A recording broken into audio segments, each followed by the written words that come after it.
आज की हमारी कहानी है शादी वाले दिन सौतेले पिता ने ऐसा क्यों किया। मेरा नाम मंजू और आज मैं आपको अपनी कहानी सुनाने वाली हूँ। मेरे पापा मुझसे बहुत प्यार करते थे, लेकिन जब जब मैं 8 साल की थी तभी वो एक एक्सीडेंट में चल बसे। मेरी माँ ने उनके जाने के बाद दूसरी शादी कर ली। सच बताऊं तो मैं नहीं चाहती थी कि मेरी मम्मी ऐसा करे, लेकिन उस समय अकेली औरत, छोटी बच्ची, इसलिए मेरी माँ ने शादी की। मुझे मेरे सौतेले पिता बिल्कुल भी पसंद नहीं थे। मैं उन्हें पापा भी नहीं कहती थी। मम्मी ने कई बार कहा कि यह तुम्हारे पिता है, यही सच है, लेकिन मैंने नहीं माना। मेरे पिता तो इस दुनिया में नहीं है। यह तो सिर्फ मेरी माँ के पति थे, वो भी दूसरे। उनसे मेरा एक छोटा भाई भी है। वो एजेंसी का काम करते थे और अक्सर टूर भी किया करते थे। मेरे सौतेले पिता जब भी मुझसे बात करते या पास आते, मैं उनसे बात ही नहीं करती। आखिर ऐसा चलता रहा और मम्मी ने यह सब देखते हुए मुझे मौसी के यहाँ भेज दिया पढ़ने। मेरा ज्यादातर समय वहीं निकला करता था।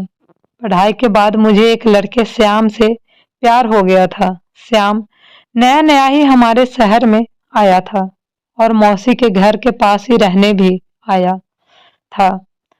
करीब 6 महीने में ही मैं श्याम को प्यार करने लगी थी। मैंने सोच लिया था कि शादी उसी से करूंगी। वो उम्र में करीब मुझसे 5 साल ही बड़ा था।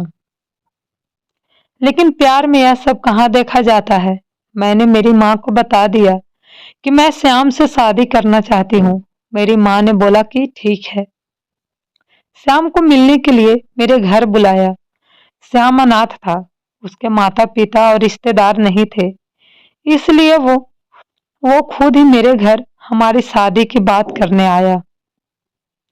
मुझे बस मेरी माँ की ही हाँ चाहिए थी। पिता से मुझे कोई मतलब नहीं था, लेकिन वो भी वहीं थे। जब श्याम आया था, माँ को लड़का पसंद आ गया। मैं खुश थी। श्याम चला गया और मम्मी भी कुछ काम से बाहर गई। जब मैं घर में अकेली थी, तब मेरे सौतेले पिता मेरे पास आए। बोले, तुम उस लड़के से शादी नहीं करोगी। मैंने कहा, आपसे किसने पूछा, चले जाइए यहाँ से। मैं वहां से जाने लगी। तब उन्होंने मेरा हाथ पकड़ा और फिर कहा, तुम शादी नहीं कर सकती। इस बार उनकी आंखों में थोड़ा गुस्सा था। मैंने कहा, मेरा हाथ छोड़िए और मुझसे दूर रहिए। मैं अपने कमरे में गई और दरवाजा बंद कर लिया। जब माँ आई तब मैंने कहा कि तुम्हारा पति मेरे साथ बदतमीजी कर रहा था। माँ ने कहा, चुप रहो, कुछ भी उनके बारे में मत बोलो, वो हमेशा तुम्हारा भला सोचते हैं। मेरी माँ की आंखों पर तो जैसे पट्टी बंधी थी।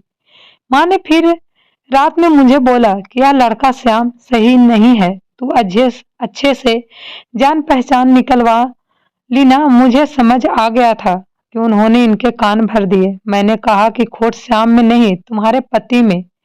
वो मेरी शादी नहीं होना देना चाहते। पता नहीं उनके दिल में क्या है, लेकिन मैं श्याम से ही शादी करूंगी। मेरा फैसला मेरी माँ अच्छे से जान चुकी थी, इसलिए हमारी शादी तय हो गई। शादी की तैयारियां होने लगी। मैं खुश थी। इस दौरान मैंने उनकी आंखों में अजीब से बेचैनी देखी। मुझे साफ दिखाई दे रहा था कि वो नहीं चाहती कि मेरी शादी हो। आखिर कौन बाप ऐसा सोचेगा, लेकिन वो पिता नहीं थे। आखिरकार शादी का दिन आ गया। सुबह मैं श्याम से छत पर बात कर रही थी। जैसे ही मैंने फोन रखा, मेरे मुंह पर किसी ने पीछे से रुमाल रखा और मैं बेहोश हो गई। जब मुझे होश आया, तब मैं एक कमरे में एक बिस्तर से बंधी थी। मेरा मुंह भी बंद था। मेरी शादी वाले दिन मुझे यहाँ कौन उठा कर लाया। थोड़ी देर बाद कमरे का दरवाजा खुला और सामने थे मेरे सौतेले पिता। उन्होंने मेरे साथ यह क्या किया था, पर आखिर वो मुझे यहाँ क्यों उठा कर लाए। मुझे वो पसंद नहीं थे, लेकिन वो इस हद तक गिरे हैं, मुझे नहीं पता था। ऐसा तो मैंने उनके बारे में नहीं सोचा था। मैं यही सब सोच रही थी, तब वो बोले, मैं तुम्हारी शादी उस लड़के से नहीं होने दूंगा। वो खाना लेकर आए थे। उन्होंने मेरा मुंह खोला। मैंने कहा कि क्या चाहते हो तुम? मेरी शादी शादी से इतने परेशान क्यों हो? मुझे यहाँ बांध कर रखा है। यही है तुम्हारा असली चेहरा। मेरी आवाज तेज होती देख उन्होंने मेरा मुंह वापस बांध दिया। आज रात मेरी शादी थी और रात को मैं यहाँ इस कमरे में बंद हूँ। मेरे आंखों से लगातार आंसू निकले जा रहे थे। मैं सोच रही थी कि सारी गलती माँ की है जो इस आदमी से शादी कर ली। रात को फिर वो कमरे में आए। इस बार कमरे में आते ही कहा कि आज तुम्हारी शादी थी लेकिन मैं नहीं चाहता था कि तुम उस लड़की से शादी करो। वो लड़का झूठा है, फ्रॉड है, तुम्हें धोखा दे रहा है। वो पहले से शादीशुदा है, इसलिए तुम मेरी बात नहीं मान रही थी। इसलिए मैंने तुम्हें यहाँ इस तरह लाना पड़ा, लेकिन तुम्हारे भले के लिए मैं कुछ भी करूँगा।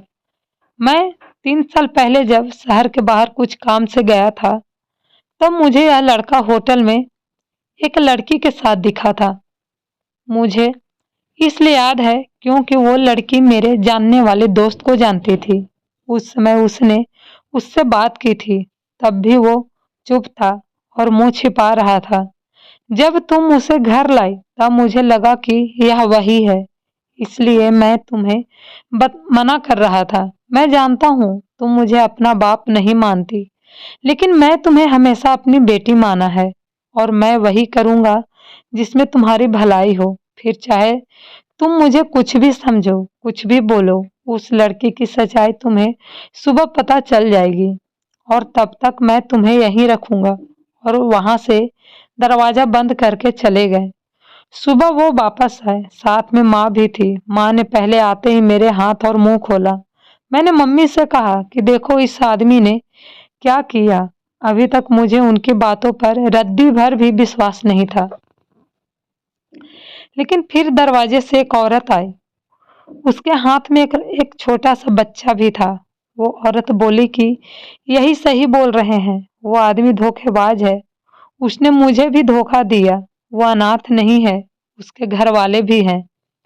मेरे सामने वो खड़ी औरत, उसका बच्चा, मेरी माँ, इन सब को देखकर मुझे भी अब यकीन होने लगा था। मैंने उसी समय श्याम को फोन लगाया, लेकिन उसका फोन ऑफ था। शायद उसे भी पता चल गया था कि उसकी सच्चाई सामने आ गई। उसके खिलाफ अब जो भी कार्रवाई होगी वो पुलिस करेगी। मेरे पिता उसके बाद भी मुझसे बात नहीं कर रहे थे। वो ऐसे ही कर रहे थे जैसे पहले, जैसे कुछ हुआ ही ना हो। 5 दिन बाद ही उनका बर्थडे था। मैंने पहली बार केक बनाया और उन्हें सरप्राइज दिया। उन्हें बोला, हैप्पी बर्थडे पापा। मेरे ऐसा बोलते ही उनकी आंखों में आंसू आ गए। इतने सालों से दबा रखे थे शायद। बोले, बेटा बस अब मुझे जिंदगी से कोई शिकायत नहीं। अब मुझे कुछ नहीं चाहिए। तुमने मुझे पापा कहा, बस इतना ही मैं सुनना चाहता था। तब मुझे समझ आया कि मैं कितनी कच्ची हूँ इंसान पहचानने में। घर में मेरे सामने मुझे इतना प्यार करने वाले पिता थे, उनका मैंने कभी सम्मान नहीं किया और बाहर उस श्याम की झूठी बातों में आ गई। मेरे पिता ने ना सिर्फ मेरी लाइफ बचाई, बल्कि मुझे यह भी बताया कि मैं कितनी गलत थी। अगर आपको ये कहानी पसंद आए तो मेरे चैनल को लाइक एंड सब्सक्राइब जरूर कीजिएगा। Thank you so much.